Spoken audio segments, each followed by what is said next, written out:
Hi, my name is Sasha Abo, and I'm gonna be talking about the ketogenic diet, better known as the keto diet. So, to start off, I would like to describe what the keto diet is. This diet primarily consists of high fats, moderate proteins, and very low carbohydrates. The dietary macronutrients are divided into approximately 55 to 60% fat, 30% to 35% protein, and 5% to 10% carbohydrates. Specifically, in a 2000 calorie per day diet, carbohydrates amount up to 20 to 50 grams per day. Now let's talk about the biochemistry behind the ketogenic diet. Basically, carbohydrates are the primary source of energy production in body tissues. When the body is deprived of carbohydrates due to reducing intake to less than 50 grams per day, insulin secretion is significantly reduced and the body enters a catabolic state. Glycogen stores deplete, forcing the body to go through certain metabolic changes. Two metabolic processes come into action when there's a low carbohydrate available in body tissues, and those two are going to be gluconeogenesis and ketogenesis.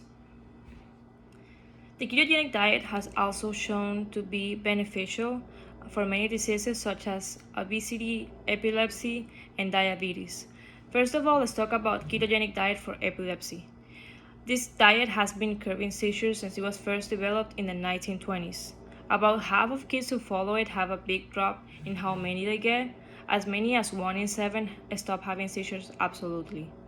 This diet helps with many types of epilepsy, but works especially with Lennox-Gastaut syndrome, DUS syndrome, and others.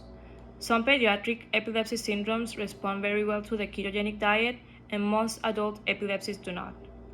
Because the ketogenic diet is so demanding, doctors usually only recommend it if a child has already tried 2 or 3 medications and they haven't worked. When the diet works, kids can often lower their medication doses or stop taking them. What's more, most kids who stay in the ketogenic diet for at least 2 years have a good chance of becoming seizure-free, even after they go back to eating normally. Now let's talk about the benefits of ketogenic diet for weight loss. Since you begin to burn more fat for fuel, ketogenic diets make losing pure body fat much easier. There is a hormonal component at play too. When you eat carbs, your blood sugar or glucose rises sharply. It rises when you eat anything, but carbs convert most quickly to glucose. The pancreas releases insulin to take excess sugar out of the bloodstream, storing most of it as fat. Because ketogenic diets minimize carb intake, insulin levels are kept low, limiting the calories that can be stored in your fat cells. This is often cited as a reason why ketogenic diets tend to outperform low diets in clinical trials. A study in the journal Lipids found that ketogenic dieters lost almost twice as much weight as a group following a low-fat diet over 12 weeks, even though calorie intake in both groups was the same. Incredibly, ketogenic diets often promote weight loss even when calories aren't controlled.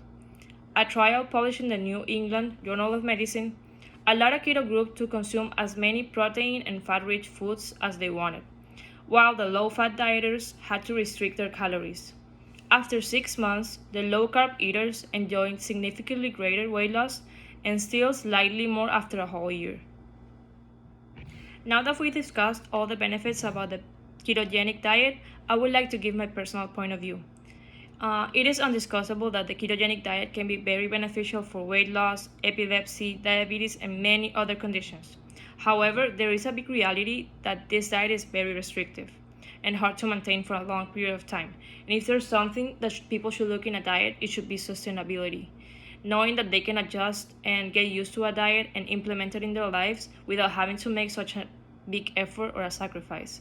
For that reason, I believe that the keto diet can be very beneficial for your health, but it's not for all the population, and that you should probably consult it with a physician before trying it. Thank you for listening. This was my project, and I hope you liked it.